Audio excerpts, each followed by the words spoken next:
Vaheguru Ji Ka Khalsa, Vaheguru Ji Ki Fateh. Thank you for joining us tonight for Sikh Heritage Month's annual flagship event, the Tegh Talks Gala. This event brings together speakers from around the world so that we can all celebrate the rich history of Sikhs in Canada and beyond, be inspired by their successes, and motivate young Sikhs to make their mark. Sikh Heritage Month was initially passed into law in Ontario with the passing of Bill 52 in 2015. This marked the first official celebration of Sikh heritage in the world. The Government of Canada officially designated April as Sikh Heritage Month across the country in 2019, with the passing of Bill C-376. The first Sikh Heritage Month was celebrated in Ottawa in 2016, with the first raising of the Nishan Sahib in front of a government building in 300 years. The flagship event of every Sikh Heritage Month is the Tegh Talks Gala. Each year, Sikh speakers from around the world converge on a stage at the Parliament buildings or City Hall, so that we can together celebrate their achievements and be inspired by their success. This year, due to the pandemic, we are unable to meet in person, but this has allowed us to make the whole world the stage of Tegh Talks 2021. Following the hardships of the past year, it is more important than ever to gather today to celebrate Sikh success everywhere in the world. My name is Hartik Singh, and I will be one of your hosts tonight, along with Ganeev Kaur. Vaheguru Ji Ka Khalsa, Vaheguru Ji Ki Fateh. Our first speaker tonight could not make it due to personal reasons and expresses his sincere apologies. Harpreet Singh is the founder and principal of Khalsa School Montessori in Brampton, Ontario. After working 14 years in the telecom industry, Harpreet Singh discovered the Montessori in 2007 and has been on a mission ever since to be in service of children, specifically on the path of learning. His Montessori school runs from JK all the way to grade 8 and works to encourage diversity in language, culture, and faith. Harpreet Singh would like to thank everyone for attending this year's Sikh Talks and hopes that he will be able to speak at an event in the future. We will be airing his full talk on a future date. Our next speaker tonight is the founder of Amsterdam-based RegPack Biopharma Consulting, which provides regulatory and pharmacovigilance services to many national and international companies. She's also the founder of the Ashcure Pharma Trading Company and has been awarded the Sikh Businesswoman of the Year Award in 2014. Please welcome Parminder Kaur to Tegh Talks 2021. Very good evening, and Sat Sri Akal, all the way from Amsterdam in the Netherlands. It's about 10 past 9 from my time in Europe. And first of all, it's very overwhelming for me to be invited from somebody based in Canada with whom I've had no interactions whatsoever in the last years. So it was all of a sudden that I received this invitation. So thank you very much, Hartik. And I very much thank the World Sikh Heritage Organization. And I have to admit that I was pleased with this invitation and at the same time a bit nervous because I know the European mentality, I know the Indian mentality, but I don't know the North American mentality to that extent. So here I am sharing my thoughts for today. So for me, it's just to share my professional and personal experience coming all the way from India way back in 2000, year 2000, soon after I passed my master's in biotechnology. So for me, it's been a journey full of surprises, some pleasant ones, some unpleasant ones. And so far, I've been lucky enough to survive through this industry because I'm in pharmaceutical world. And coming from India, it was not less than any challenge that I could face as a newcomer in the industry without having any backings here in Europe. So all of a sudden, I land here in the United Kingdom to begin with as a scientific representative from India and trying to figure out what am I going to do next. And I was not carrying any bundles of heaps of cash. I wasn't carrying any relatives' addresses to where am I going to stay back in. The only thing that I was carrying was my knowledge because I was doing my biotechnology and I was very much confident of what I've been studying all these years. And this is what brought me into this picture of the pharmaceutical industry, where just on the basis of the knowledge I had gained, I was offered my first very job in the United Kingdom. So I did not miss that opportunity. And I did take that opportunity on board. And from there, my journey started in the European Union. So I stayed back in the European Union, but being an Indian didn't help me at all, because in those times, getting a work visa was very challenging. I had to go back to India, and I was thinking I would like to contribute a lot more than I've been doing. And also coming from a financial background family where my father served the Indian Air Force, we were not having millions of euros or millions of rupees to invest in something like an industrial placement or something. So I was really looking forward to contribute towards my family as well. And I'm coming from a family where we are 3 girls. So the burden was kind of not something that I could have missed, but at the same time, I wanted to contribute to my parents. Also, I thank them from day one. They've been very supportive, especially my mother, who stood with us, all of us, as a very strong pillar. And the strength that I received from her was unmatched, and it's till today it's unmatched. And so I was lucky enough to be able to secure a place here in the Netherlands, where I came to establish the international function of one of the divisions of Johnson & Johnson group of companies. And in the year 2005, I landed here 15 years ago. It was, again, a tough ride because I didn't know the Dutch culture. Somehow the UK culture was kind of pretty much to Indian culture, having known so many Indian families by that time. So I started my new journey 15 years ago in the Netherlands, and to be able to establish something and achieve something in professional sense. And I'm very proud to say that I was able to achieve what I was able to, and what was expected from me, for which I also received a platinum award from Johnson & Johnson group of companies. I was also very proud to have been honored to be chosen as one of the team members during that time for the European Federation of Pharmaceuticals Industries Association. At the same time, I was able to contribute towards the initiation of some of the programs within Johnson & Johnson, which was also in line with the European Commission initiatives. Later on, when I started with my consulting company in 2008, again driven by certain personal circumstances, and there, those personal circumstances where my mother had brain hemorrhage, but that taught me that life is to go on. It's not to stop. Even if you would face hurdles for a few months or maybe a few years, but it must not stop. Your belief in yourself should be that strong that you can continue. And these are roller coaster rides. And one time when you are at the top, you can see the whole world. I always, as a kid, when I was in the school, I used to say, if you aim the sky, you will certainly hit the mountain top. And this is what I've always aimed in my life, to at least hit the mountain top. And this is what I'm saying when we are having this roller coaster. Like when I was at the London Eye, at the very top, I could see the whole London. I was very much excited about that.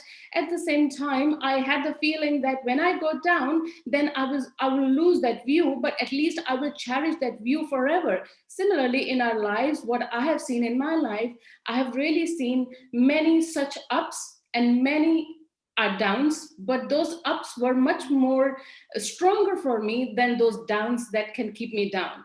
So here I am talking to all of you today, or presenting myself after almost 13 years of having this established company here in the Netherlands.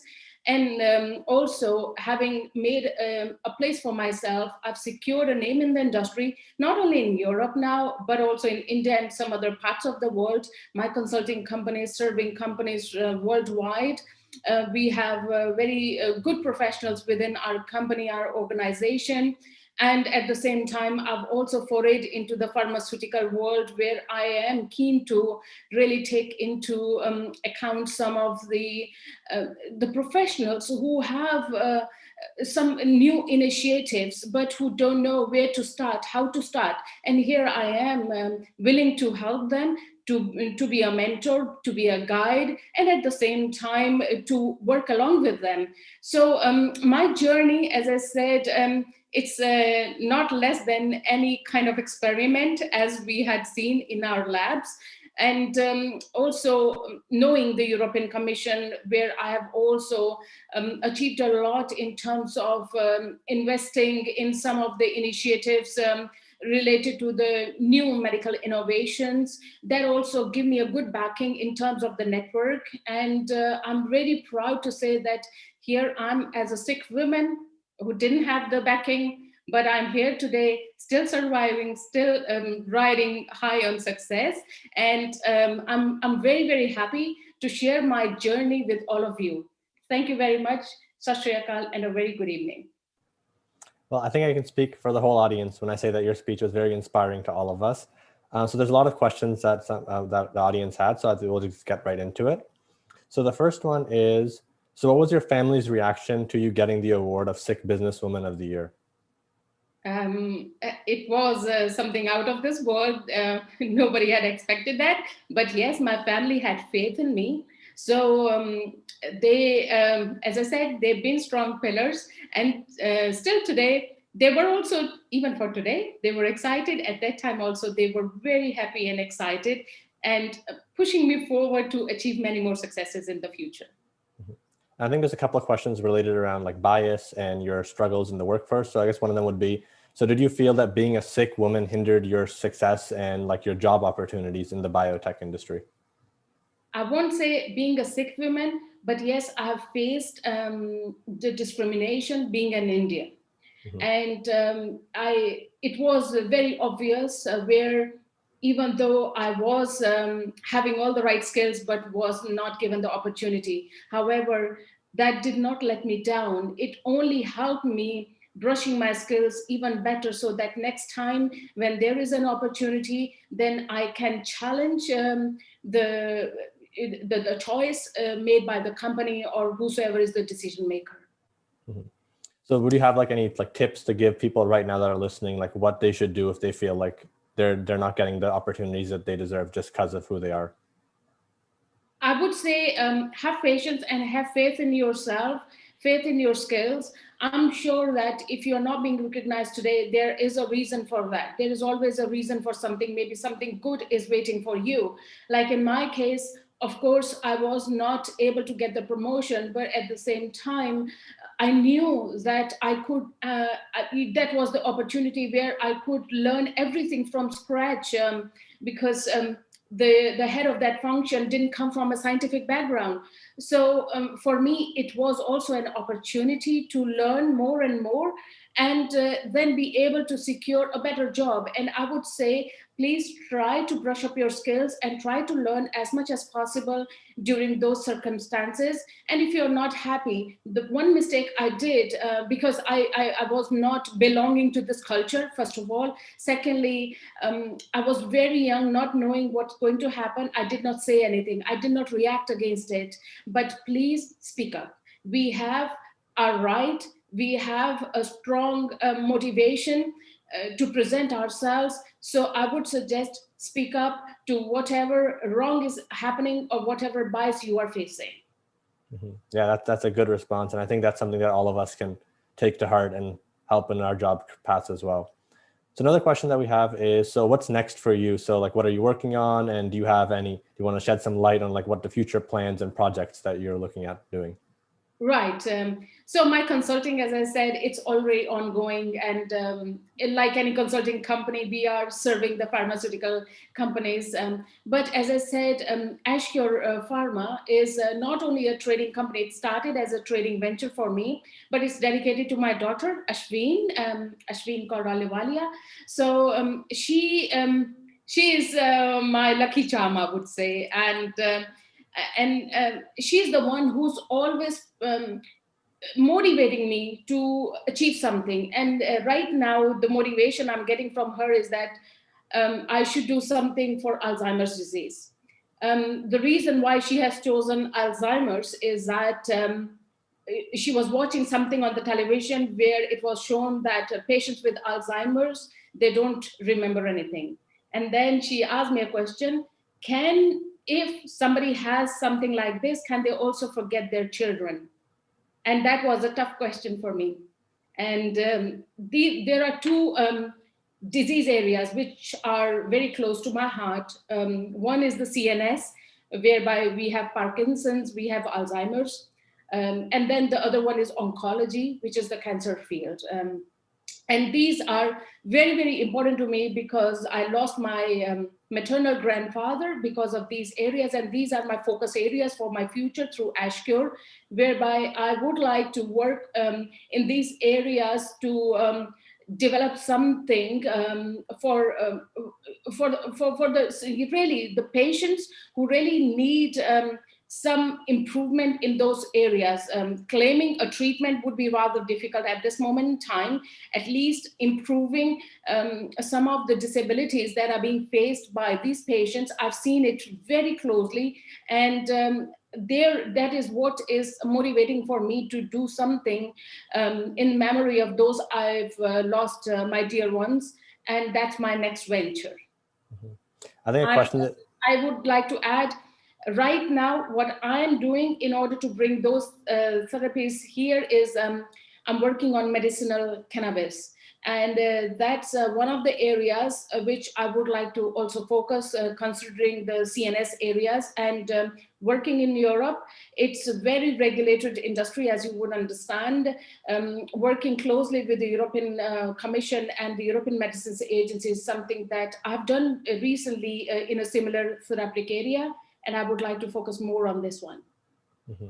Yeah, I think a question that everyone has is how do you balance your career as well as your family life? Because your career is very accomplished. And so how do you strike that proper balance between different aspects of your life? It's a very good question. Thank you very much. But I would also admit that the motivational forces are within my own family, my daughter and my husband. So they give me all the right opportunities in terms of taking care of some of the obligations.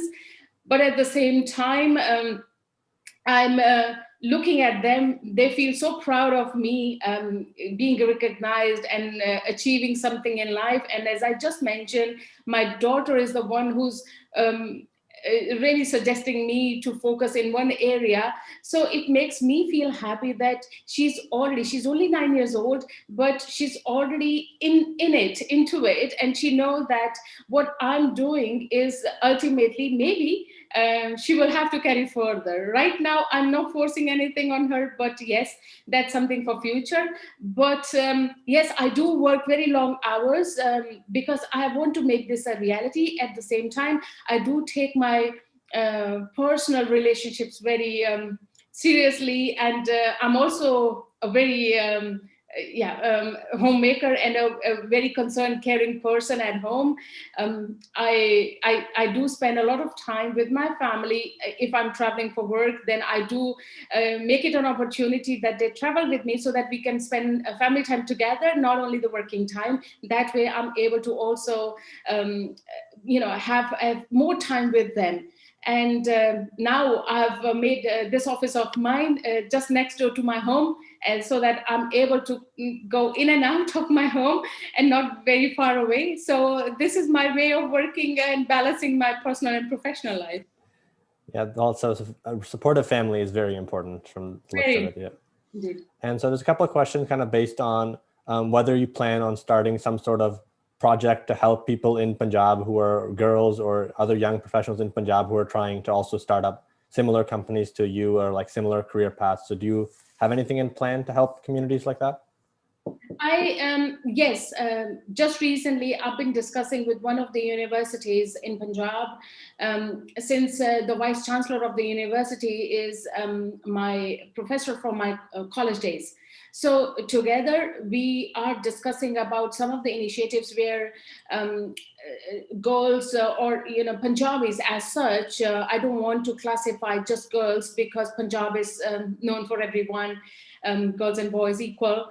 And so I would certainly like to contribute something towards Punjabis living in Punjab. But at the same time, I do invite them to reach out to me. If I'm not able to reach out to them because I may not know all the right channels to reach out to them. But yes, I would certainly like to reach out to them and offer them an opportunity to learn and grow. as I said, when I was studying, the only area where I could see myself being pushed into after finishing my master's would be either to be a lecturer, professor, teacher, or a scientist. And I never wanted to be any of these. So I started biotechnology the very first year it was started. But now I do understand the need. And at least one thing I would like to if I could get a right support also, is to initiate some sort of educational line whereby uniting them with Europe as well. I've been talking to one of the universities here because I know the industry here, the educational sector here. If I could bring something into Punjab from Europe, and also that would allow them to have a better career opportunities. That's my also ambition related to something related to pharma industry. Yeah. And then one final question. This seems just a more of a general question. So how large is like the Sikh/Punjabi community in the Netherlands? Just for people who are curious. Right. Not too many. I live in Amsterdam as such. Of course, you would have the expats coming in and out, but as such, the residents living here, it's not very big. It would be very difficult for me to give a precise number because the numbers never stand, intact in place as such. But the area where I live in, there are only 2 Sikh families.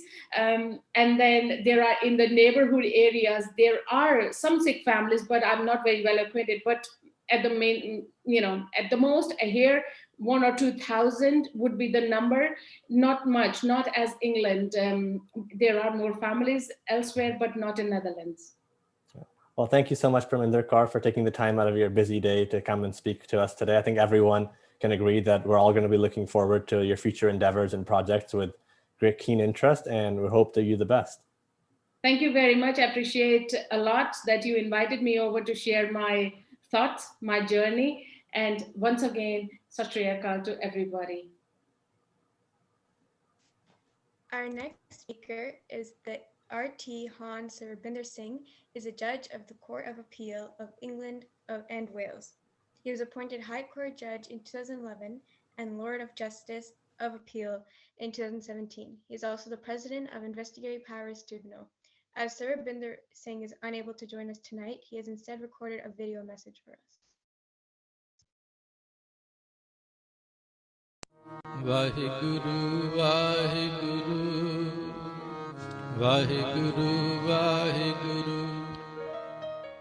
I'm grateful to you for inviting me to speak at your Sikh Heritage event today.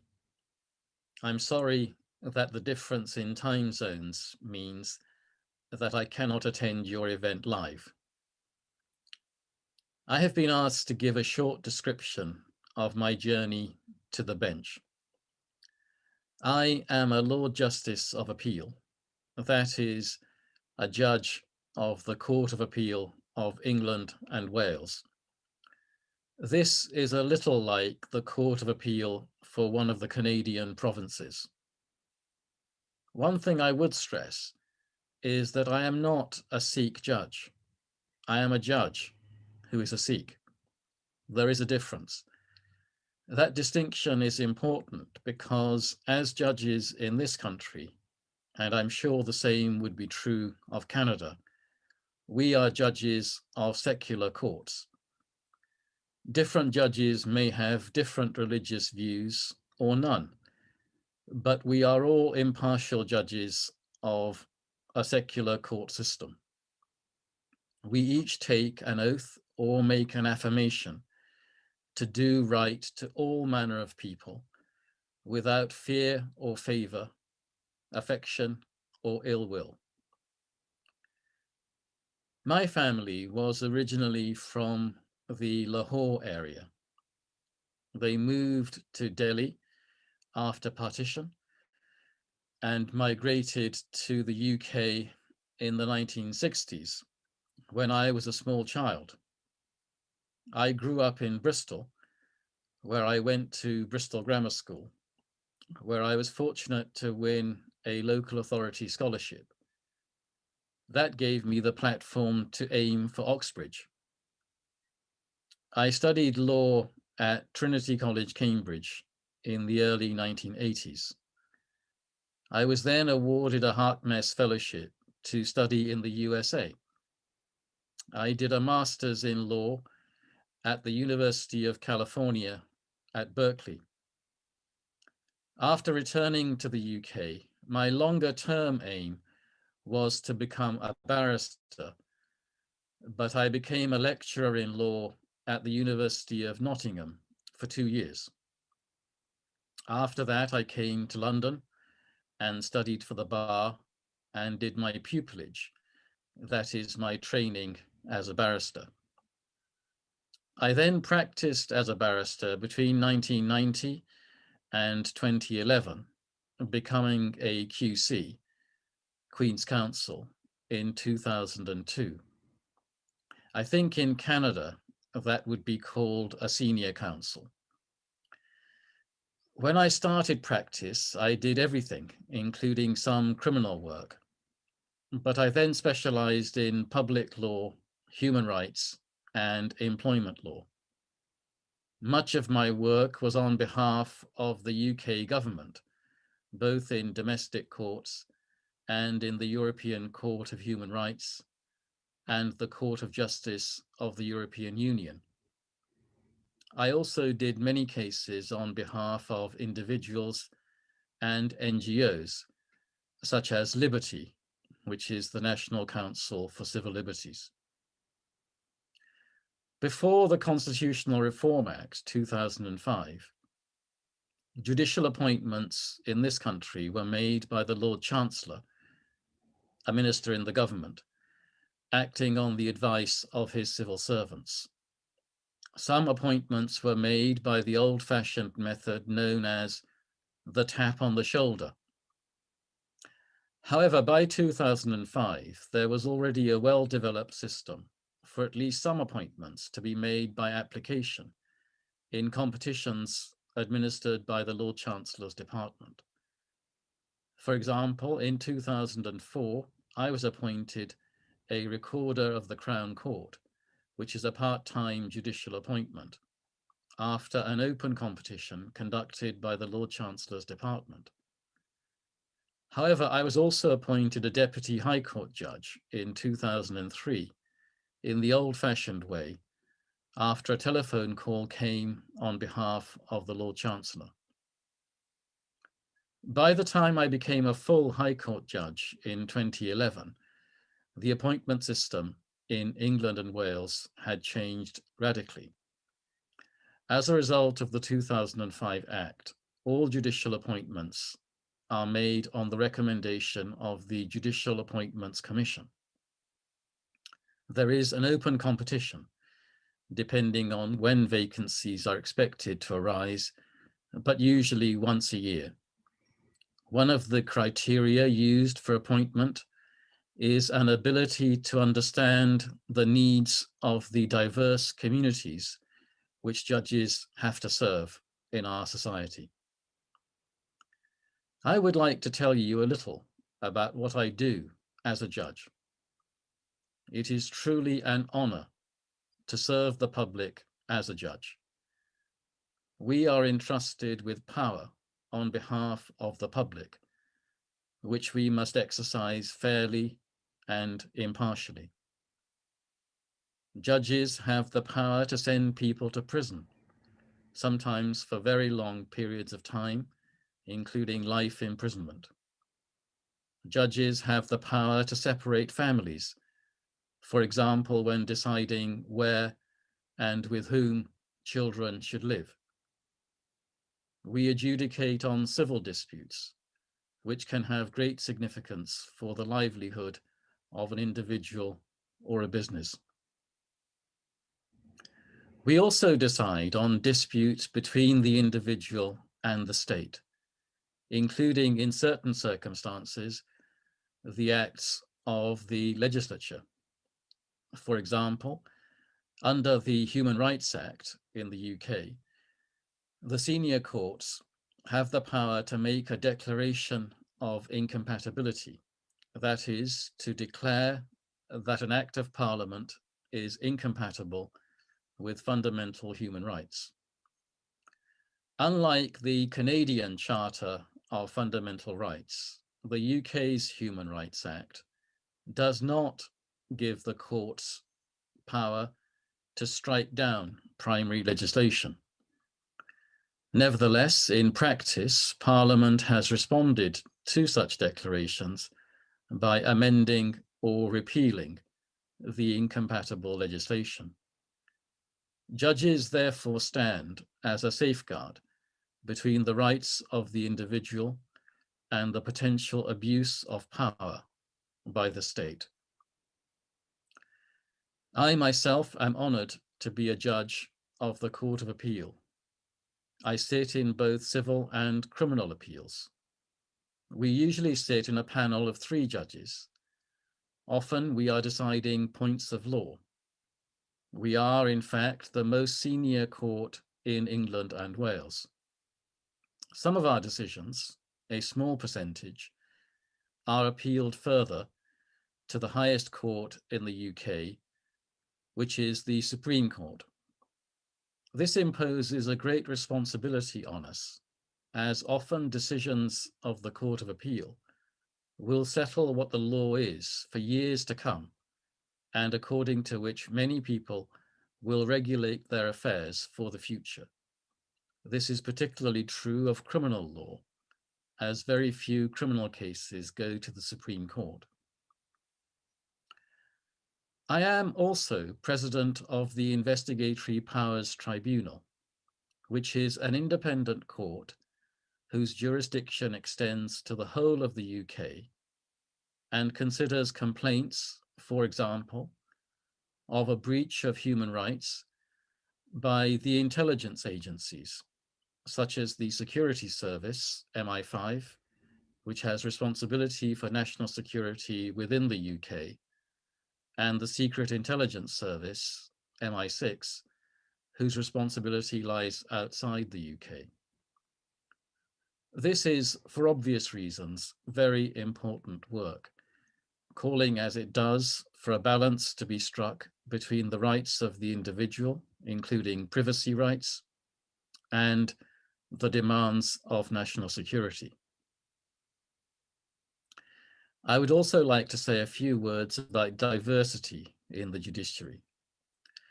In terms of the ethnic diversity of the judiciary in England and Wales, the latest statistics were published in September 2020.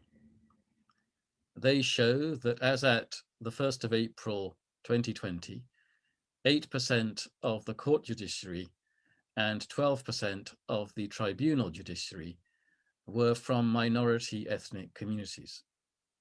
The figures vary at different levels of the judicial system. The figure at the level of the senior judiciary, that is High Court and above, is 4%.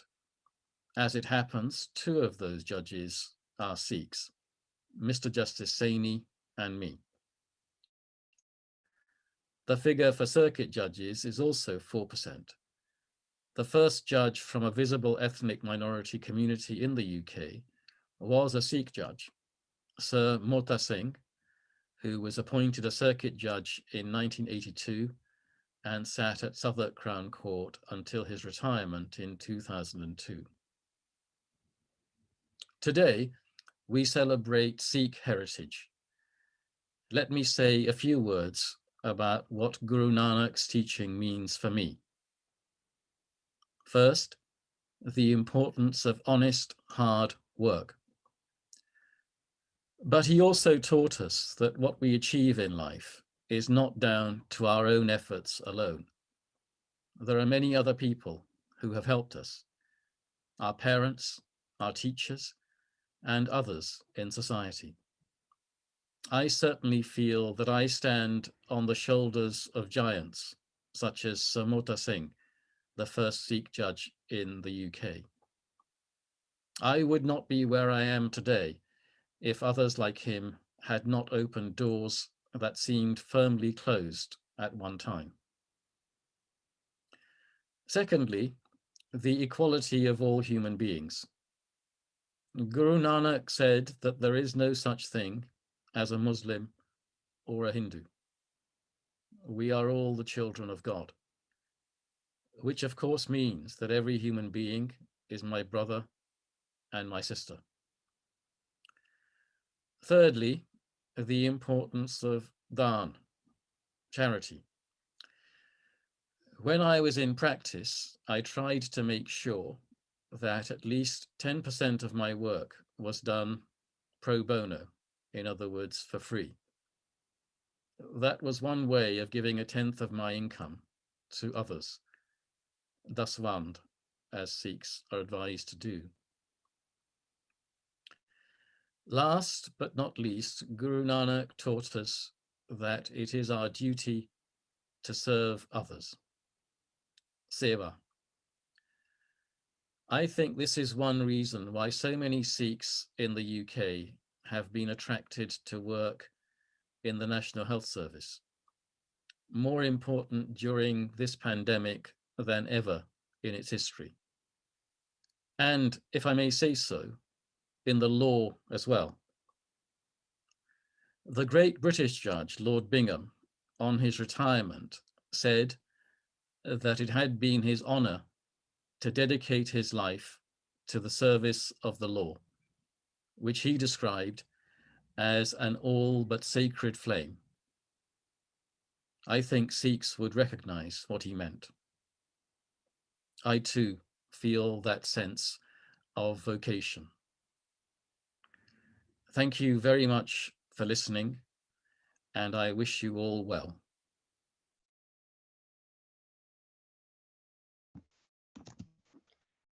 Thank you so much, Sir Harbinder Singh, for taking the time out of your busy schedule to be part of our evening tonight. I think I and everyone else here thinks it's very inspiring how you added seva to your work by doing pro bono work and had your own way of giving this one. Our fourth guest tonight is a world leader in heart research. He's a distinguished professor and director of cardiovascular development at St. Boniface Hospital in Winnipeg, Canada. He has served as the Secretary General and President of the International Society for Heart Research and currently serves as the Executive Director for the International Academy of Cardiovascular Sciences. Please welcome Dr. Niranjan Dhalla to Tegh Talks 2021. Well, I first of all wish to thank Tegh and his organization committee asking me to tell you people something about my journey and my profession, which essentially revolves around the opportunities and challenges as well as achievements. And it's a very interesting, fascinating journey I had. I was born as a Sikh in a Sikh Rajput family in a village, Ganiya Ke Bangar, near Batala. And after having a high school education from the village, I moved to Amritsar, a city where is famous for Golden Temple. So there I studied for my BSc degree in Khalsa College, Amritsar. And, you know, in my village life, in my school education, I thought we were very well to do and we were raised like a village princess.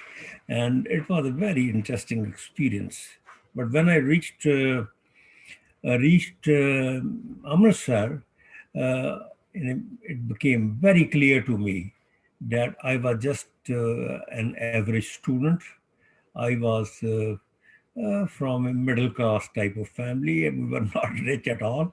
In fact, it's very interesting that over 2-3 years, a realization came that I should do something which should make me unique, because I was neither a very handsome fellow, nor an athlete, nor a player, nor nothing. So this feeling of nothingness made a tremendous amount of urge within me that I should reach towards extraordinary things. And that's what I was contemplating on.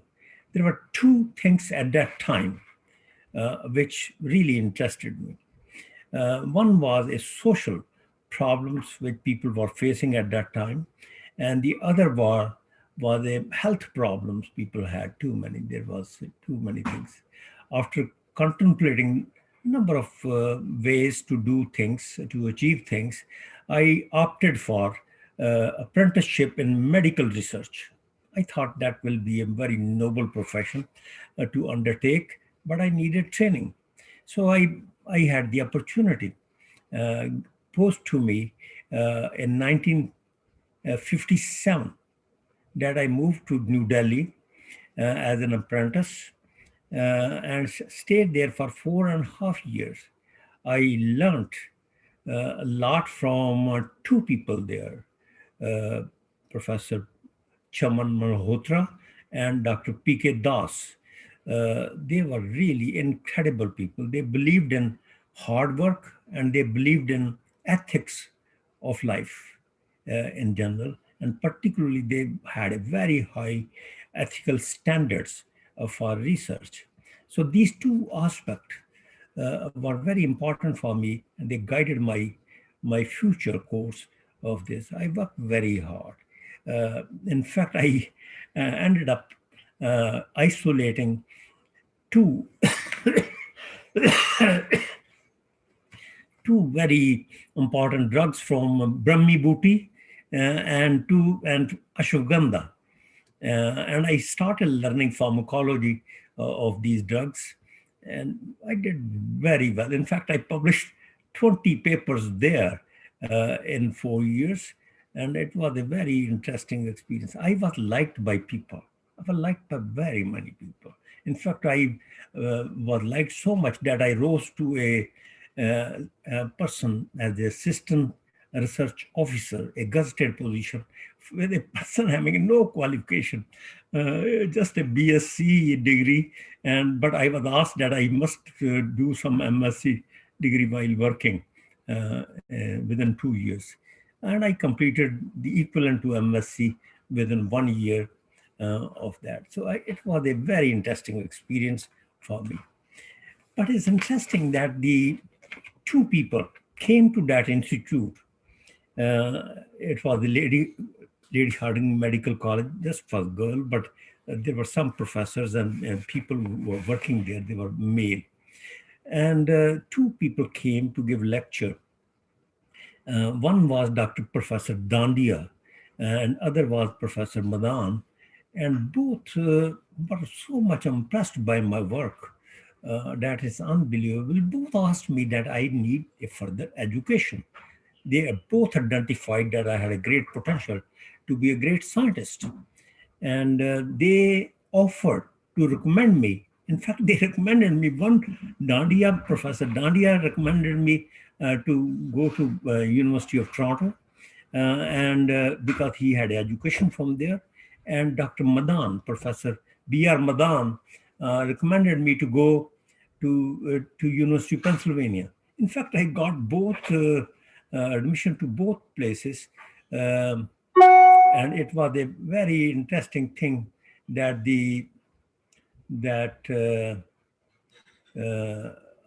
but I accepted to go to University of Pennsylvania. Both gave me a very good fellowships to study there.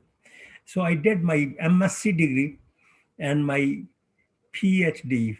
MSc degree from University of Pennsylvania, PhD degree from I did my PhD degree from University of Pittsburgh. But there, I learned a lot of pharmacology about cardiovascular medicine. And I during this all period, I found out that people liked me so much in India. They thought I was really a genius. But I found out that that was not true. There are people who are much more intelligent than I could ever be. And they were very, very good people. People were very, very hardworking. So I had to work hard. But during this period, I developed a strong passion that I am the person who is going to solve heart problems, who is going to cure heart disease. And this became enshrined in my every aspect of life. And then I was offered very many jobs in different places, but I accepted the lowest possible job in as an instructor in University of Pittsburgh because my professor there was going to retire, and he thought that I should take care of his laboratory and I should grow up into a scientist right there in Pittsburgh. So there was a new chairman was going to look, was coming for interview. And as usual, the chairman deal with the all staff members. And when they deal with the staff members, they talk to them various aspects.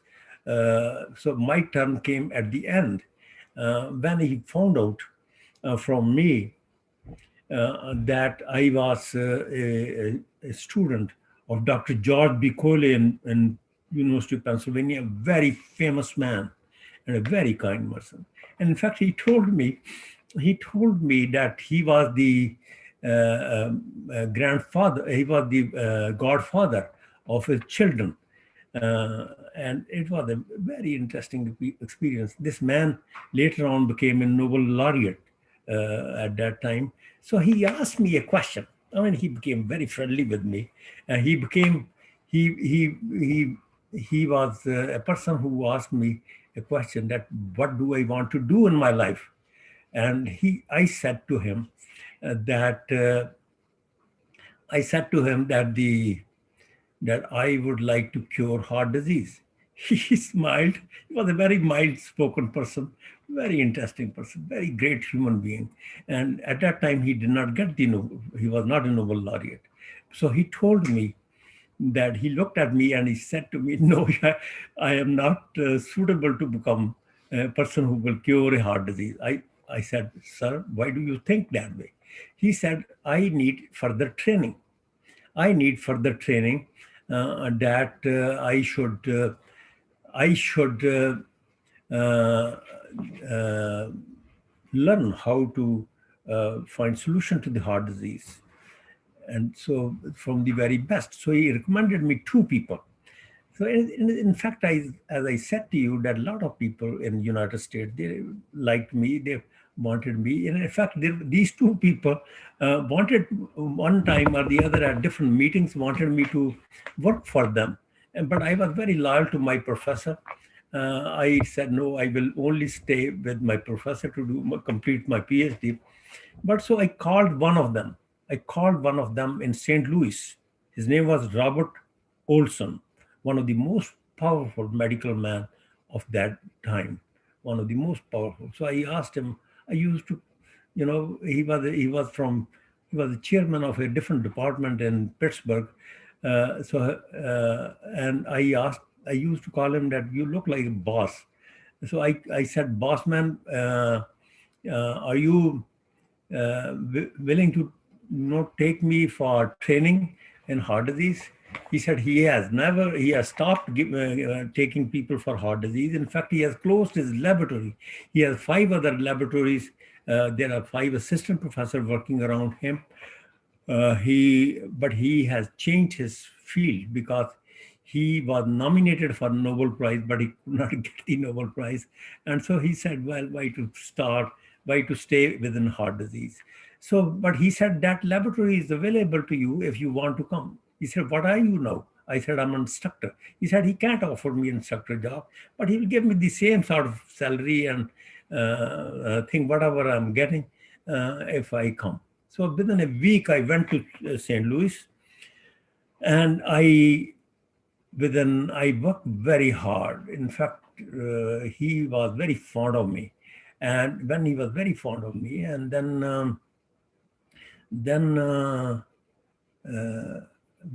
within about 7-8 months, I was promoted to assistant professor there in his department. He thought I was a very capable person. In fact, it happened because the people from University of Pennsylvania, they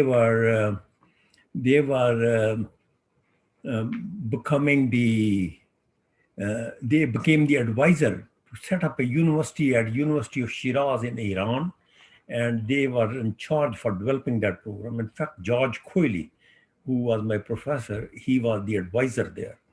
And he asked me if I could consider having a job with this.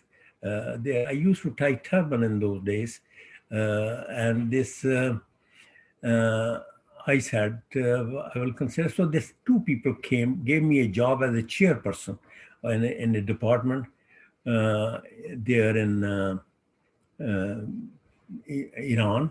And I was very excited about it, that I will be going to Iran as a chairperson. They gave me 5 positions to recruit there, but I must start that session at their inauguration session. University of Shiraz was starting at that time. But I ended up telling my professor, I said, boss, I am going to go. I'm going to leave you. He said, no, where are you going to leave? I said, I am going to go somewhere very far away. He said, if you are going to India, he will not mind. But if you're going anywhere else, he certainly mind. And I said, I'm going to go to Iran. He said, but what? He said, I told him that I was offered a chairman job. He said, oh, come on. Do you think that you look like a chairperson?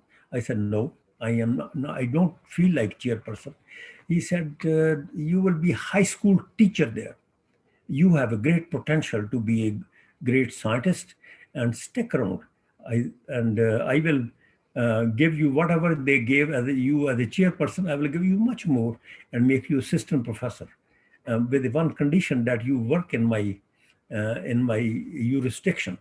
And in one of the 5 assistant professor who was collaborating, he has a huge department. That was one of the very best departments. There were 32 faculty members in that department. There were 56 graduate students. There was no school in the United States where one of the people were not chairperson from their department. It was an extraordinary department. And so I stayed there as assistant professor. But then George Corey and his wife, he had to go to Iran to teach on my behalf to medical students because session was there. I was very apologetic. But when they came back, I invited them to St. Louis to give a lecture. And they were very pleased with my work, which was I was doing. They were very pleased.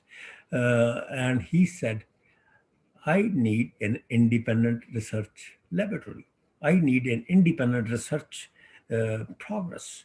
I am doing very well, but I need to get out of the clutches of Professor Robert Olson, who was very powerful man. And so in my office, he called up one place in Manitoba. He had a friend. He was a very influential person. He said, I have a very deserving person.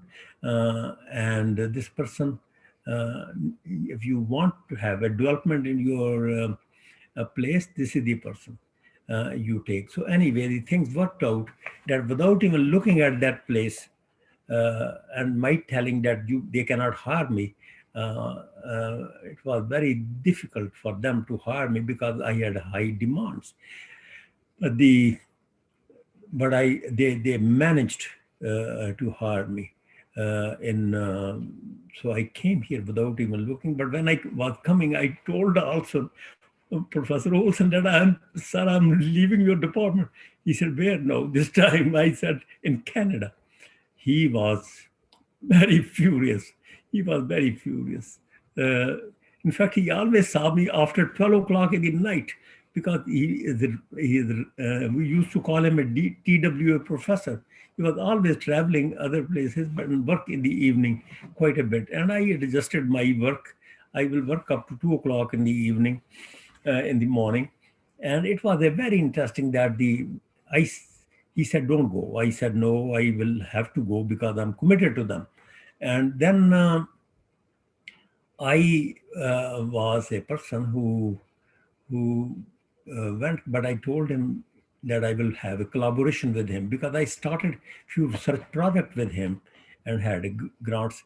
He said, What about them? I said, we'll collaborate on one condition, that you let me take all your laboratory there, as well as the people from who are working with me. I had 8 people working with me at that time. And he, he agreed. He let me. So we started this developing this place. Dr. Arnold Neymark, who recruited me into Manitoba, he became dean and he became president. Very interesting guy. He was very proud that he could recruit me. Again, I was tying a turban at that time, and he was very proud that I was a Sikh, and that I got very many job offers within Canada or United States, but I never, I became very loyal to them. So I was given mandate that I should set up a very powerful heart research laboratory.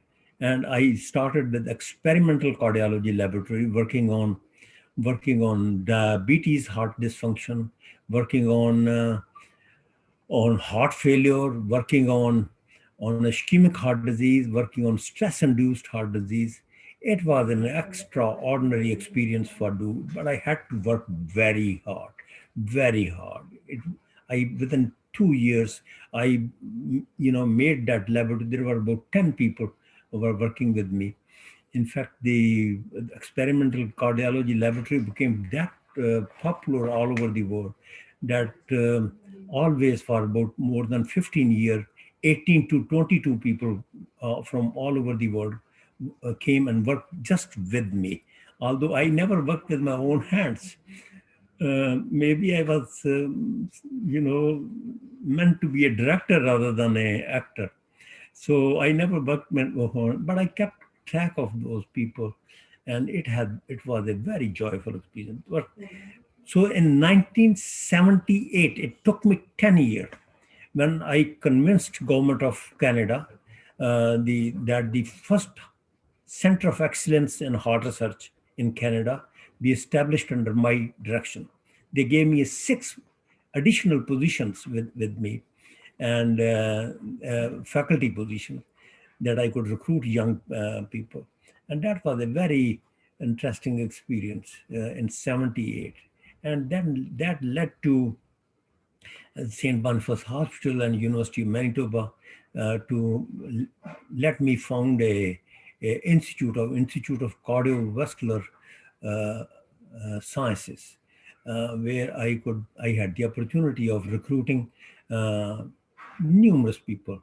In fact, 18 new faculty members I was able to recruit in those days, and it was I chose the very best people from the world, and it was a very nice. So I made that place as a training and education center in heart research. It was a very good. In fact, and I set up 10 awards there, endowed award there.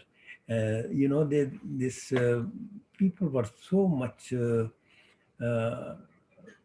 They were so much convinced that I am truly trying to make this place a mecca of cardiovascular medicine, and I was trying very hard to do it. In fact, during my career there, I organized 12 different conferences, and people ranging from 300, 600 were attended by more. But one of the conference, there were 2,000 people all over the world attended the conference.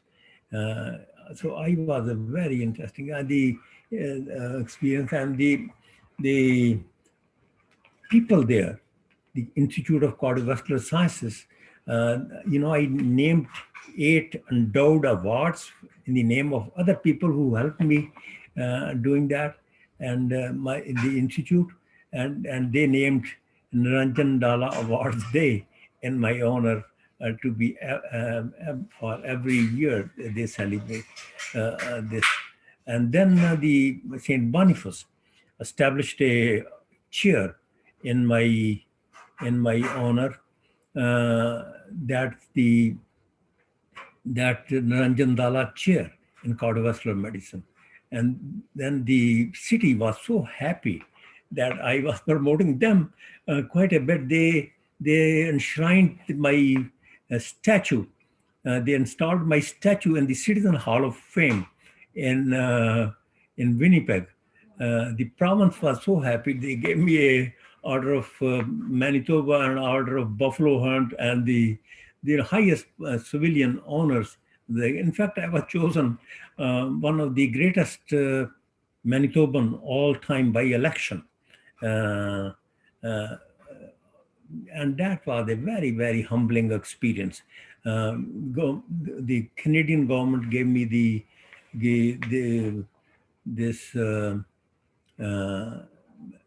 Order of Canada, the highest honor, and there was a Canadian Royal Society of Canada. They gave me the highest possible honor a academician can hold in Canada. That was a fellowship of the Royal Society. So I became a fellow of the Royal Society in there. And this,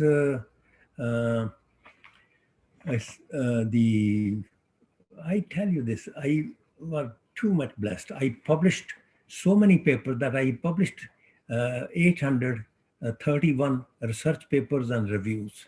I was invited for more than 531 places to give lectures in different conferences, symposia, and institutions.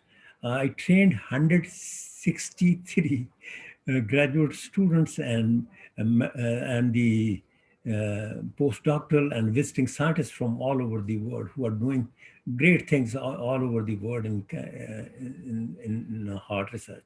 And then I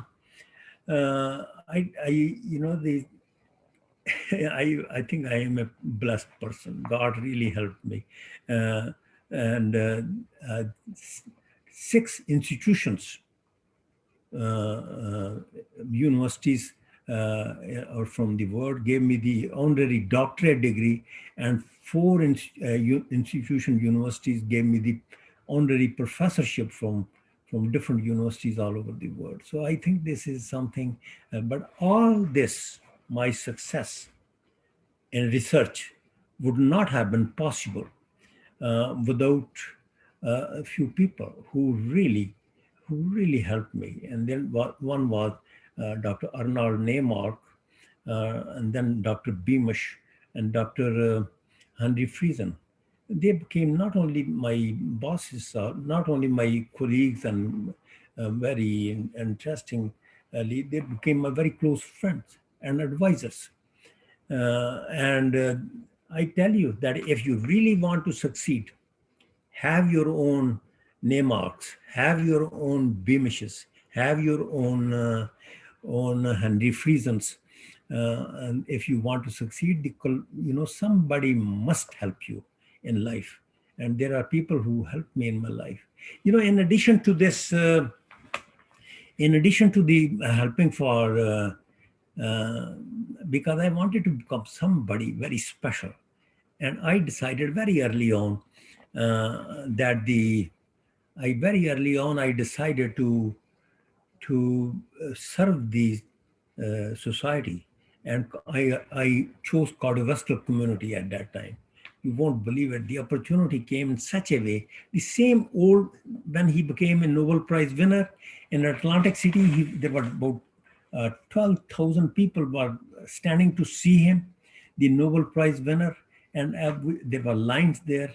And again, at that time, I was in Canada at that time, and he was passing through with his own officers and all sorts of things to go to the podium.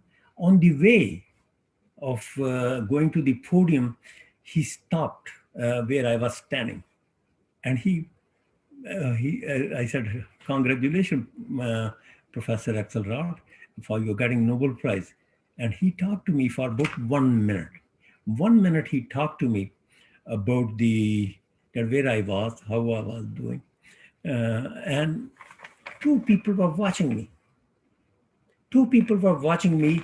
One was Dr. George Rona, other was Eris Baus. they were watching me that how come he never stopped near anybody except me? Why me? So they asked, why me? I said, I don't know, ask him. So they said, we cannot even see him. We cannot even talk to him. So he said, why me? So it's interesting. I invited them for a dinner and they provided me, we talked about, they provided me an opportunity. They had a new organization with a long name for doing hard research. And they selected me as a council member. They also, after a year or so, in Vermont, they authorized that I should be organizing the next meeting. I invited 600 people in Winnipeg to have that meeting. It was so successful. They unanimously elected me as the Secretary General of that conference, of that organization. So I became a sort of a boss man of that organization. And this, I within I expanded that from 100 people to about more than 5,000 people, membership all over the world, all over the world. I became very popular, but I spent a lot of time. My family suffered because I had to travel quite a bit in the world. And this then, it was such a nice experience that they elected me again and again. I stayed 17 a year as a Secretary General of that organization, and for 9 years as a president-elect, president, and past president for that society. So I served that society with great passion. I developed it to an extraordinary heights for promoting cardiovascular research all over the world. And then in 1996, I thought there were a lot of people who thought that I have not promoted cardiovascular education and prevention of heart disease.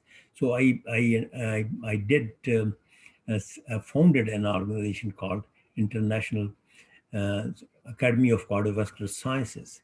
And so I have been serving that organization as a executive director, as well as they chose me, they elected me as the honorary life president for that organization. And it is about 3,000 members, and there are 250 fellows. They're virtually in the world. Virtually, they are that who's who in the cardiovascular investigative medicine. It includes 6 Nobel laureates. And I tell you, it's a very, very interesting experience, me doing that. And then my brother who was sort of started working with me and as a laboratory supervisor. And he was a very important for me to advise me that I should serve the Indian community. And my wife also wanted that I should serve some Indian community. And so I opened 2 organizations there. One, Punjab Foundation, for promoting cultural aspect. And then the other one was the Indo-Canadian Cultural and Heritage Association. So I founded them, and and we give mentoring awards and mentorship. We give a lot of studentship award.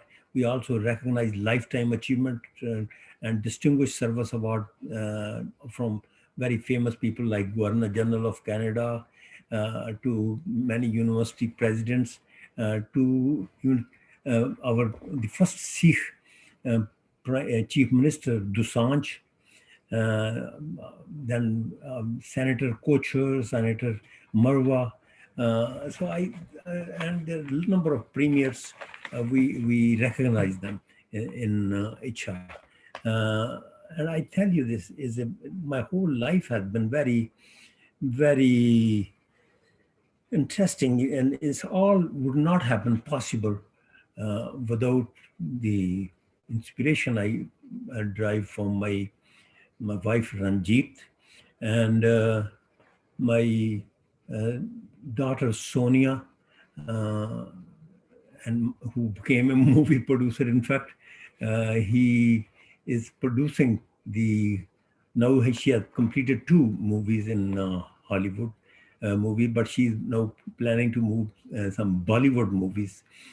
She's producing, and my wonderful son. I wish there are people who have opportunity and luck to have that type of sons. Uh, I have a son who's a surgeon, very capable man who was the best labeled best surgeon in North America in 1992, and then I have a very other interesting son, vice president of a oil firm, Vikram Dalla and Romal Dalla. It was very unfortunate. One of my son died. The eldest son died of a sudden cardiac death. Sam Raj Dalla, and they were. But I tell you, at the same time, there is a loss always.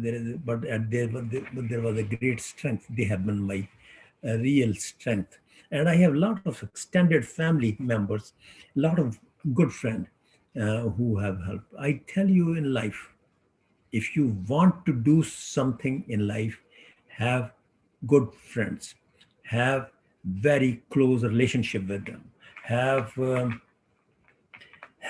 great, I mean, if you're lucky, you can have a great family. I think it is nobody's doing, but I think anybody's wife can really help in developing good relationship with extended relatives and friends.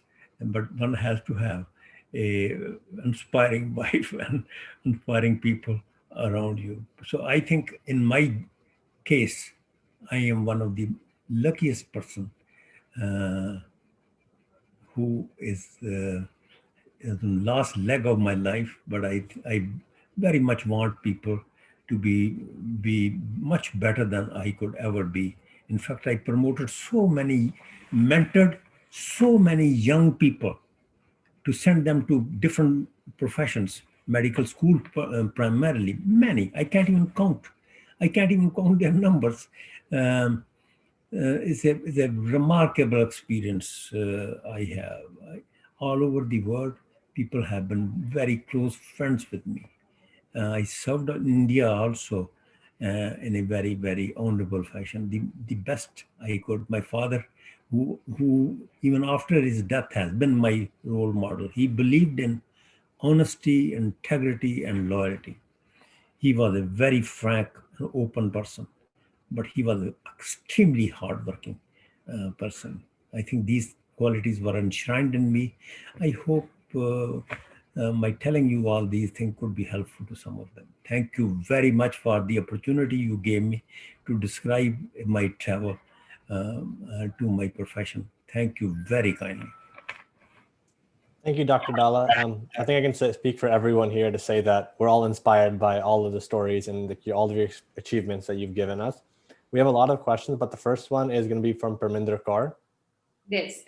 Dr. Dalla, I'm really, really inspired by all your experiences. The journey you have had so far is so inspiring. And more or less, I follow your footsteps in that regard.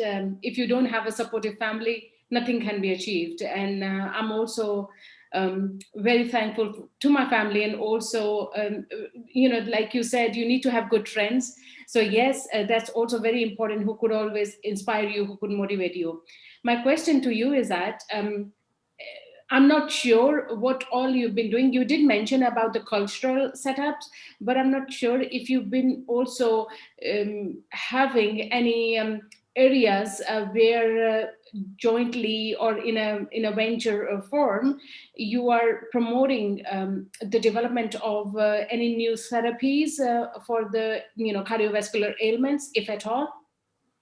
करना पेती सब Lanka time. Oh, I think you got my very sensitive issue.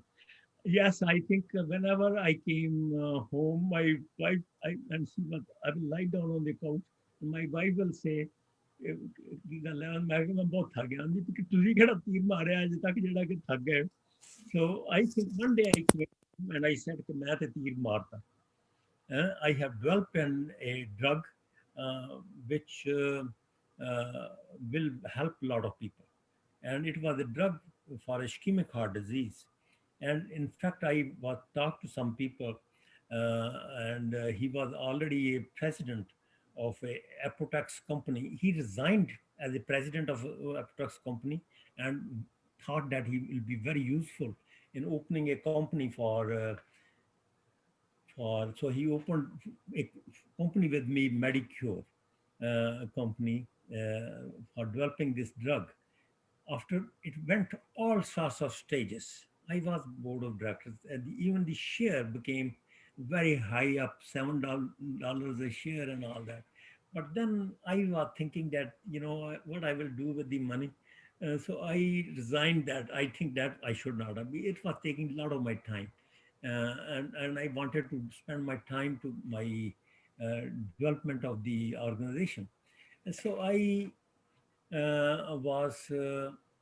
resigned that as a board of director, and they although I wanted very capable advisory board, they tried that drug for a wrong thing.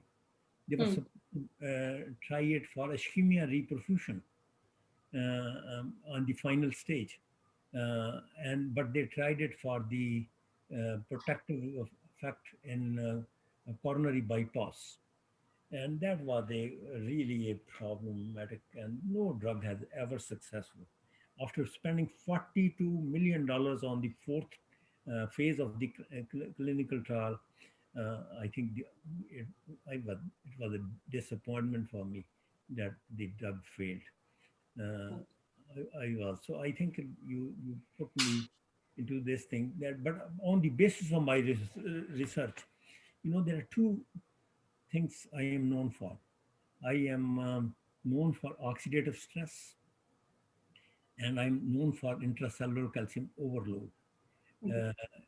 So it's a very interesting that this concept that they are the real target where people should develop the future drugs. And in fact, the from your own country, he became a president of the European Cardiology Society, Professor Hugenholz from Netherlands. We have been very good friends. In fact, he wanted me to promote one of his company's drugs in Canada and North America, and that's based on oxidative stress.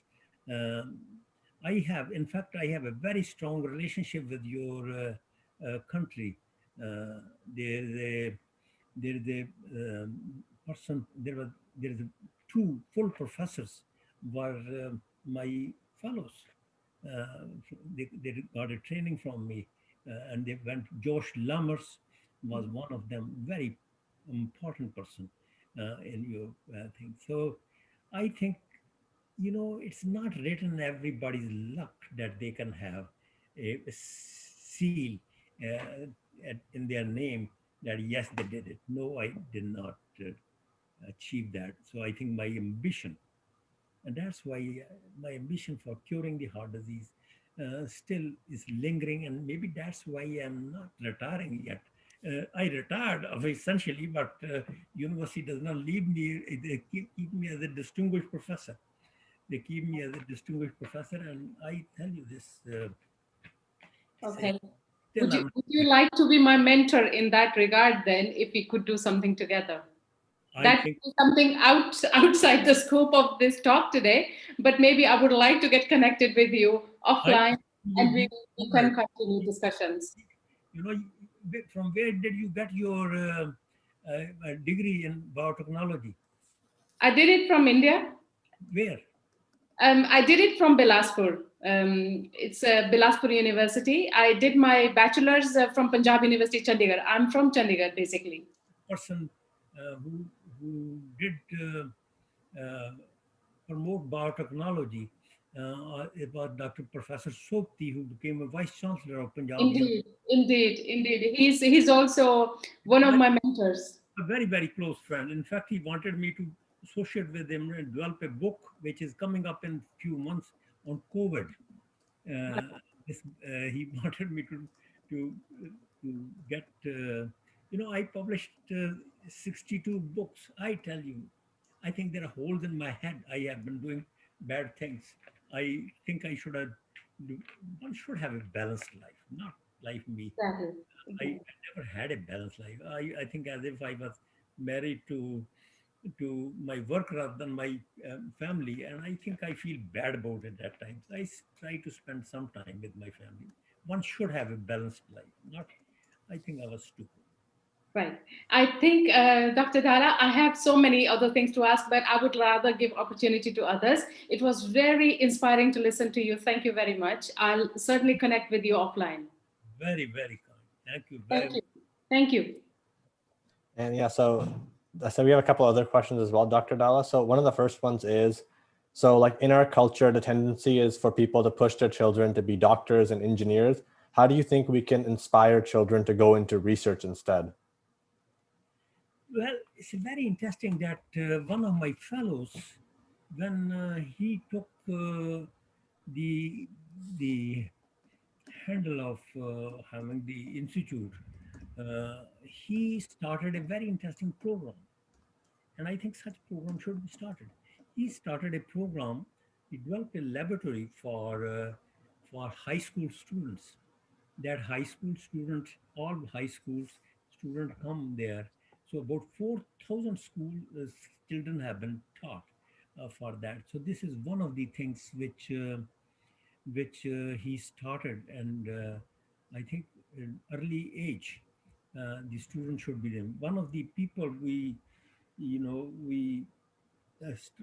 have this program that promote young people even at the high school for every year. In India, for example, we have been successful in holding a competition for young people writing an essays and all that. So we have to start. Medical research is way behind the other discipline. Like, look at this, information technology has gone extraordinary heights, and but we need to do something bigger, and so the students need to be encouraged. In India, for example, uh, my father was a very strong believer of promoting education, and our family and me has set up 18 scholarships for in our village school for high school students at different level, both for girls and boys. Uh, and so every year we also they organize, but we fund the reception for about 500 to 1,000 people for while the award ceremony take place in village.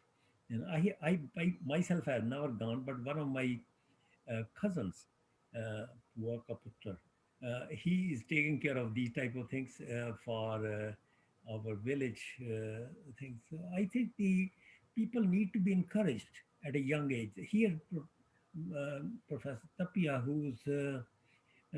dealing with who's actually helping me to set up this thing. I'm a computer illiterate, and so has instituted a very interesting program under the ICHA program, India Canada Cultural Things. He has started a program for mentorship, where we ask young people to come and find out ways how to go into the different professions, different multidisciplinary professions. So he will ask a lot of people. In fact, my son, who is an investment advisor here, he is very fond of promoting people. He was my boss. My own son was my boss for 14 years. 10 years as as a member of the board of governors of the University of Manitoba, and 4 year as a board member for the hospital, St. Boniface Hospital. So this man is also passionately involved with promoting people. And my other sons are very much committed to promoting young people, particularly of Punjabi origin.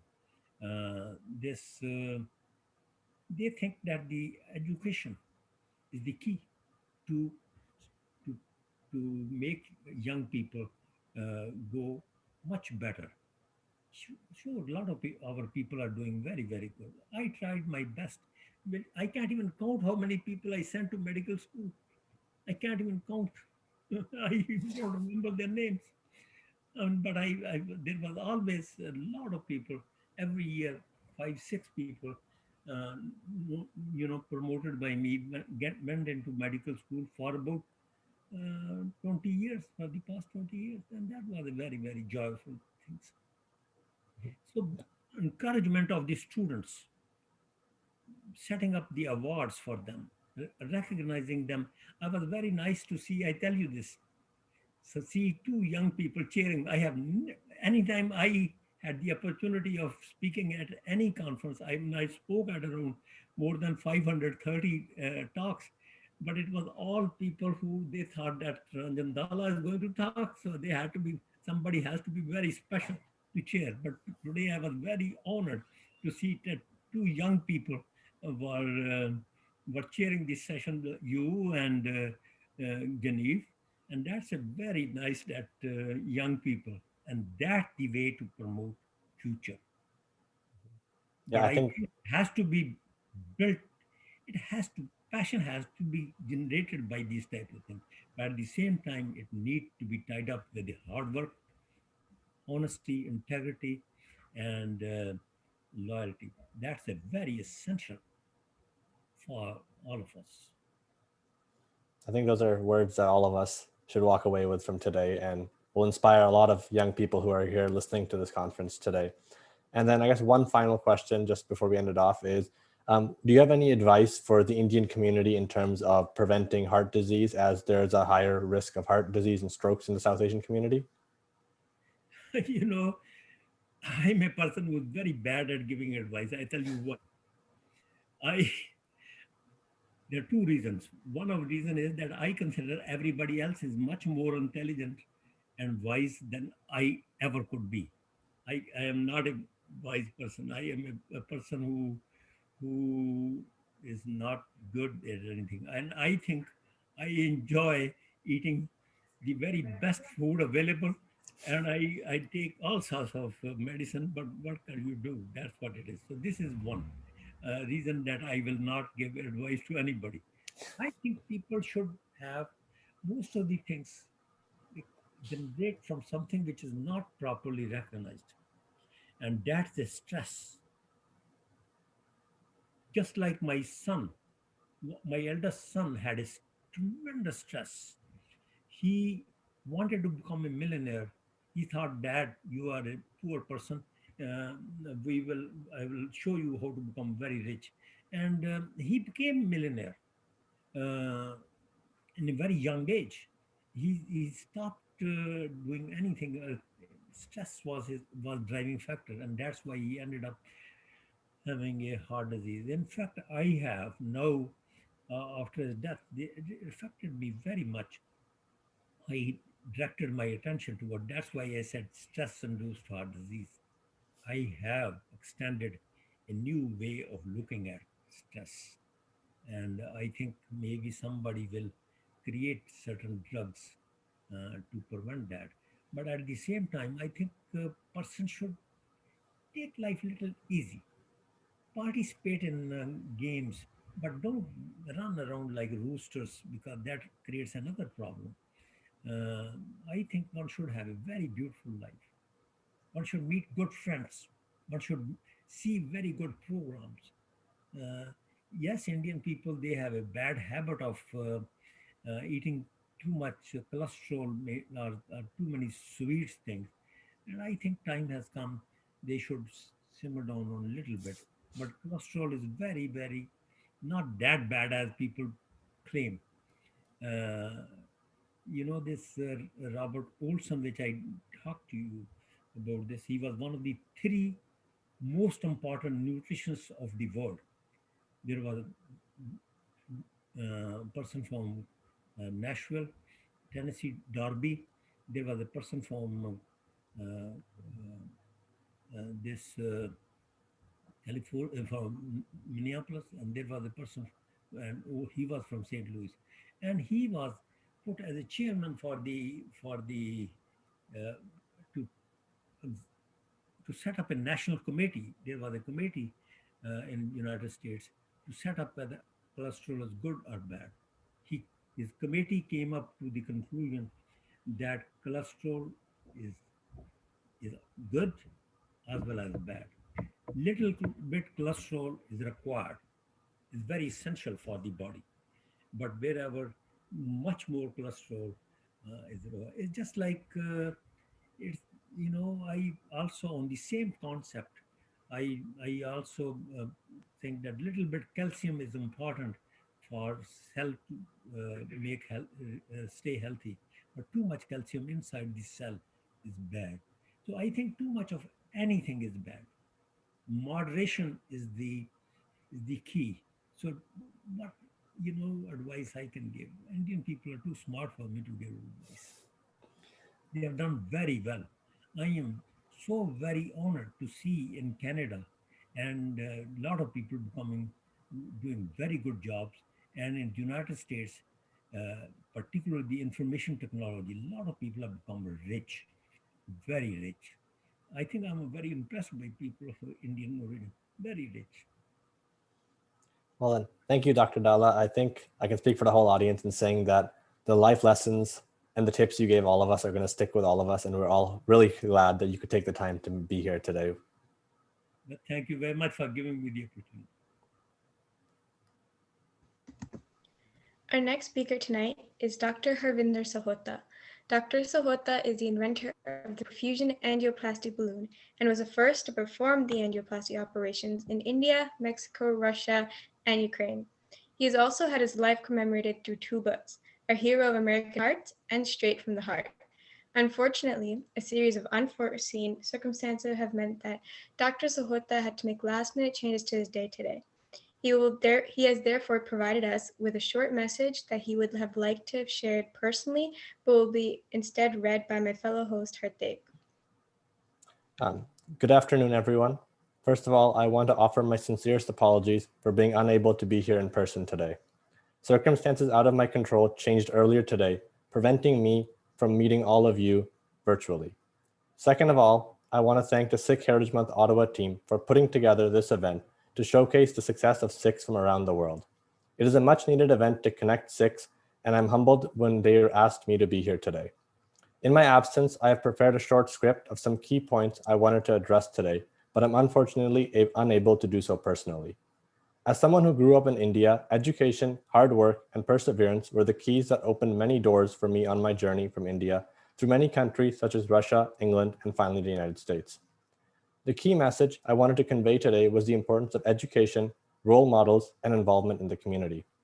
Education is something whose importance should never be underestimated. Education and knowledge opens up countless doors and opportunities. It allows you to pursue career paths that you would not have been able to otherwise.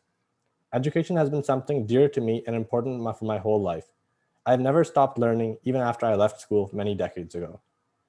Another very important thing that we need is to foster future success in our students is the presence of role models and other positive influences. There are many educational programs on TV, such as Jeopardy and Wheels of Fortune, which never have any Sikh participants. There are neither any Sikh participants in local spelling bees.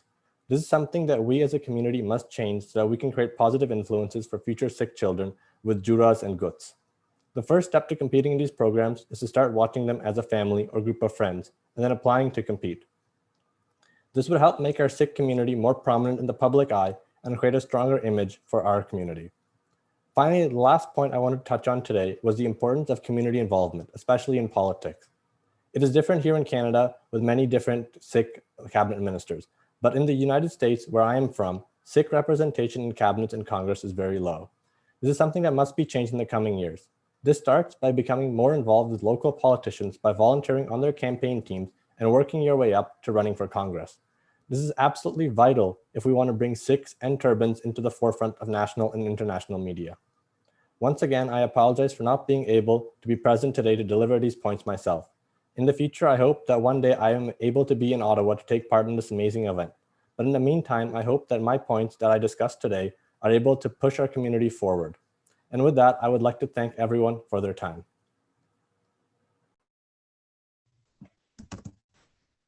Thank you so much, Dr. Sahota, for providing us with these very important points that we will definitely all keep in mind.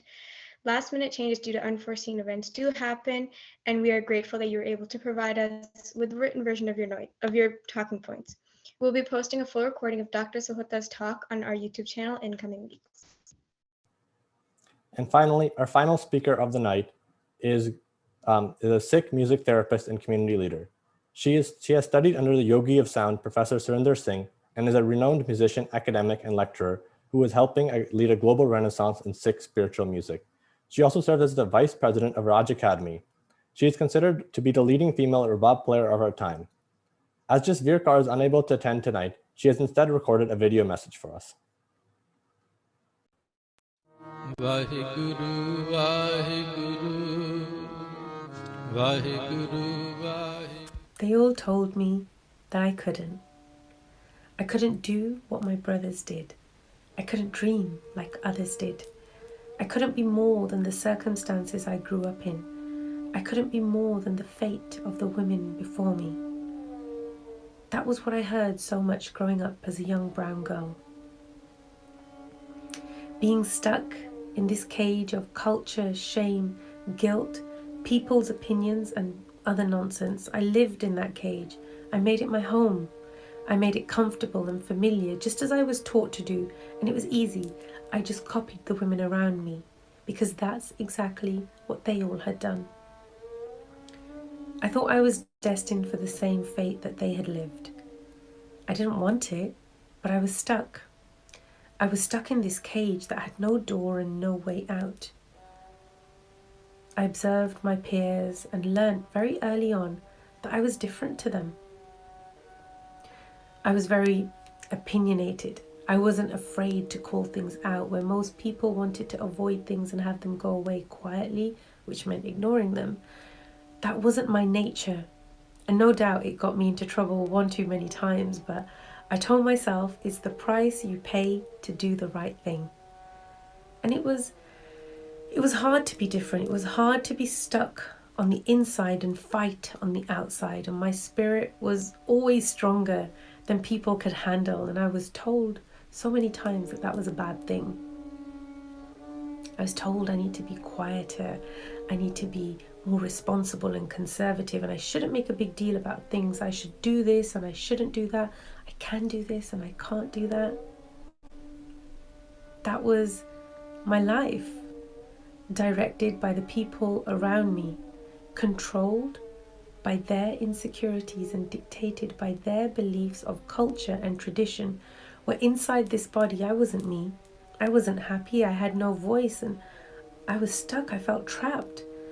This cage was obviously not a real cage, because that would be absurd. My cage was invisible to the human eye. It was built inside me by the people who influenced me and taught me how to be.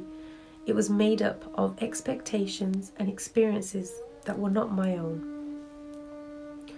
What I didn't realize is that the cage always stayed the same size, but I was growing inside of it.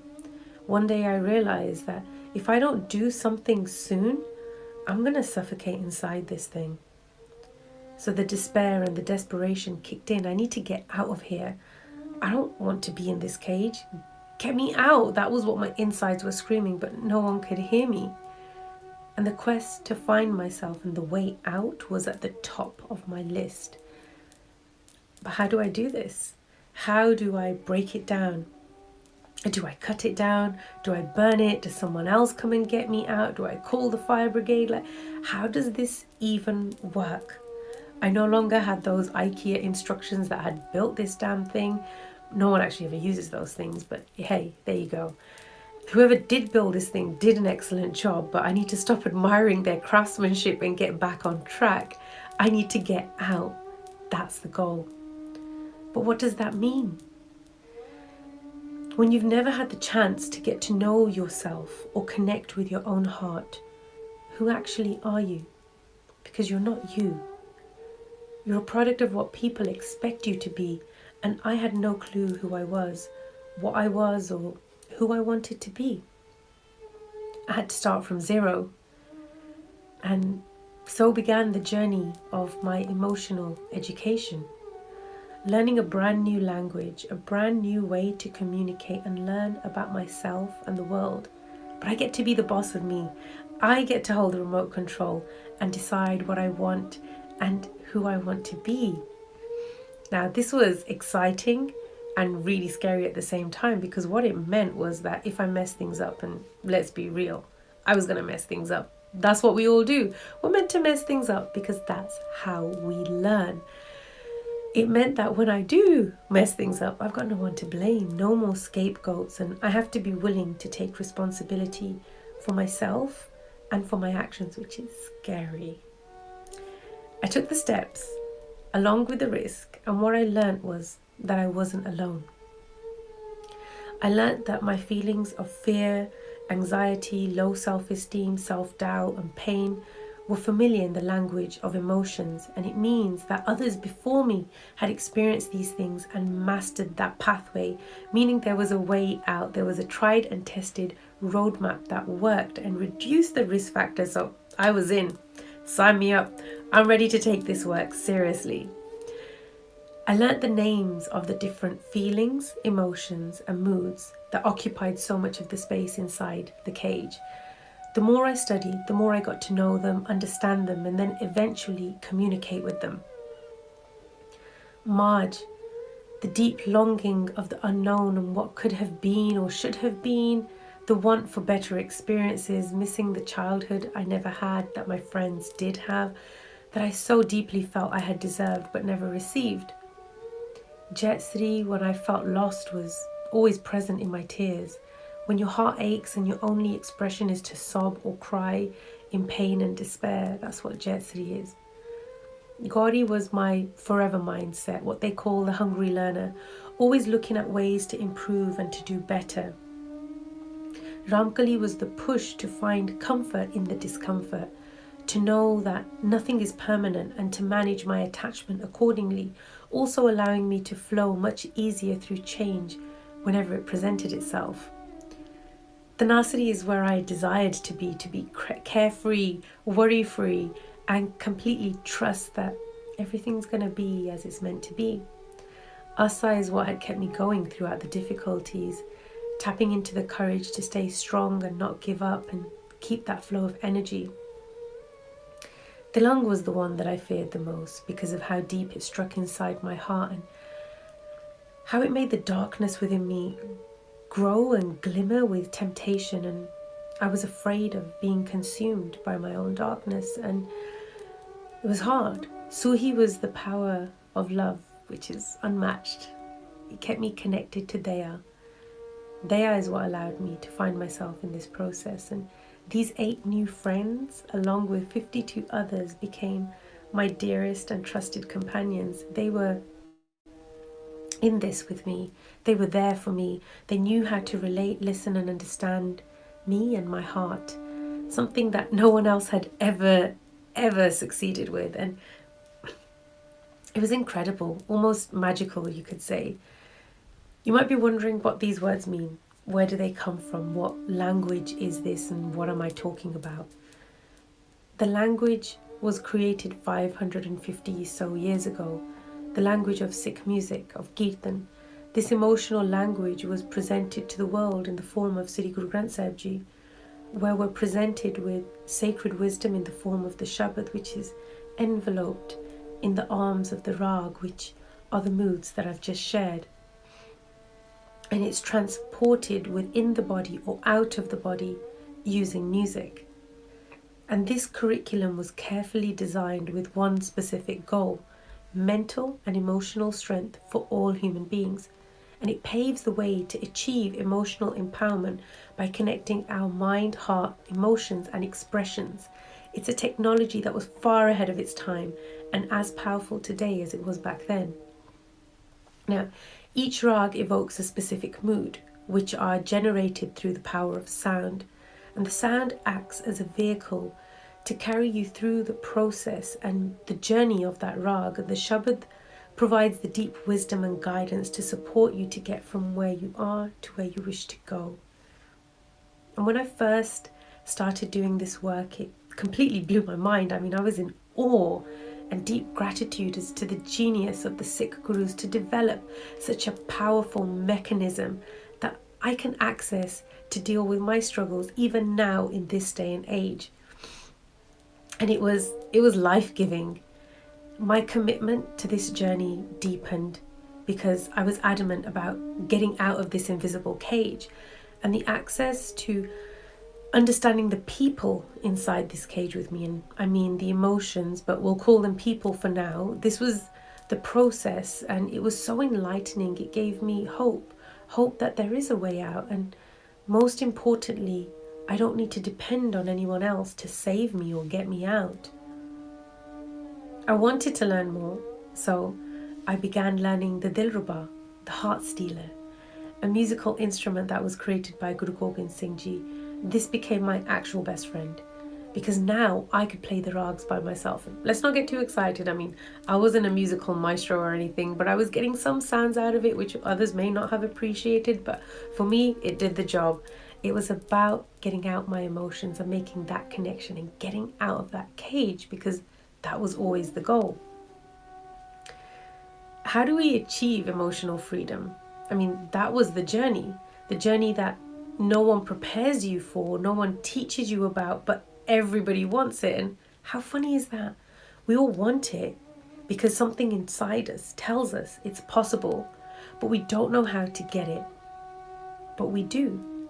It's easy. The point of our own hardship is to share our findings and discoveries with others so that they don't need to struggle the same way that you did. We don't need to recreate circles. That's how we create a better world, by actually building it ourselves. We all know that the world we live in at the moment is far from ideal. I mean, I can tell you that through my own struggles, having a difficult childhood, having to become an adult at the age of 10, working from a very young age, which probably wasn't legal, but we won't go there. I won't tell you how old I actually was, but you know what I mean. My adult years, they were no easier. You'd think that being a woman in the world of Sikh music would be like a stroll in the park, beautiful, pretty, easy and safe. And it was mostly the opposite of that. I mean, the beauty of the Shabad kept me connected and strong, but it wasn't always pretty. Definitely not easy, and in most cases, unfortunately, not safe. We learn more and more each day how prevalent abuse is in our community, and it was present in my own journey too. My wonderful teacher and mentor, Professor Surinder Singh Ji, was amazing. He encouraged me to stand up, speak up where things weren't right, and challenge and question misogyny, hypocrisy, and just the contradictions that were in our community. And it was sad to see that these things were so strong, but it was also grounding for me to understand that this is the reality. And being on the receiving end of these situations, I was fortunate to have made it through with an adequate and amazing support system, which was my team at Raj Academy, who were incredible pillars of support. But the Bani, Guru's Kirtan, Sikh music, enriched my experience of learning and kept me in grace, kept me thankful in this process, so I didn't have to struggle silently the same way I had done before. My journey on this path started with the intention to break out of my own cage, which I'd managed to achieve fortunately quite early on in this process. But what I didn't realize is that there was a much bigger, uglier, invisible cage around all of us. The anger, the hatred, and the resentment that people carry in society is a far bigger cage than any cage that I had been in. Years ago, I would have felt helpless and not known what to do or who to go to with such a discovery, but now it feels different. Because I'd broken free of my own invisible cage, I'd found myself, as happy. Now it's my honor and gratitude to share these gifts. I must show up for each of you and serve you to achieve the same. Share with you the access to the emotional language of empowerment, transformation, and healing that is Sikh music. Sikhs are shelters of strength, hope, compassion, safety, and high moral values. That's who I choose to be. That's the life I choose to live. Each day I show up in service. Each day I'm here to share how the power of Sikh music and Guru's Kirtan can transform your life and empower your heart with immense healing and allow you to become the ultimate version of yourself. There's a lot of work for us to do, much yet for us to achieve, much for us to improve, and we're responsible to do better for the generations to come. You must find your path to freedom, to embrace your inner calling. My life and my journey was transformed, enriched, and blessed by Guru's Kirtan, by Sikh music. Sikh music gave me my freedom, the freedom that my soul longed for. It gave me a new way to communicate with myself and with others. Sikh music empowered me with emotional intelligence, and it set me free. And by setting my soul free, I found my true self. And today I am here. I am here for you, in your service. I am Jasveer Kaur Rababan. Thank you, Jasveer Kaur, for that very inspirational and motivational speech. And with that, Tegh Talks 2021 must come to a close. First of all, I want to thank all of our speakers who took the time out of their busy schedules to come and speak today. We could not have held our first ever virtual Tegh Talks without them. I would also like to thank our lovely audience who helped make sure we captured the spirit of Tegh Talks even though we were all held apart virtually. And finally, some small announcements from the SHM Ottawa team. This year, as was mentioned during the gala, we've partnered with Manmeet Singh Puller Foundation to help raise funds to sponsor Afghan Sikhs minorities to help settle them in Canada. For more information or to donate, please visit our website, shmottawa.com, or the foundation's website, themsbf.ca. Finally, a quick reminder that tomorrow afternoon we'll be hosting a talk with the historian Dr. Lou Finich on Panchpyare at 2 p.m. Eastern via Zoom. This will be followed by a discussion with Lakpreet Kaur of Kaur Life on the role of women and Sikhi. To register for these events and any of our upcoming events, please visit our website, shmottawa.com, and thank you so much. Vaheguru Ji Ka Khalsa, Vaheguru Ji Ki Fateh. Vaheguru Ji Ka Khalsa, Vaheguru Ji Ki Fateh.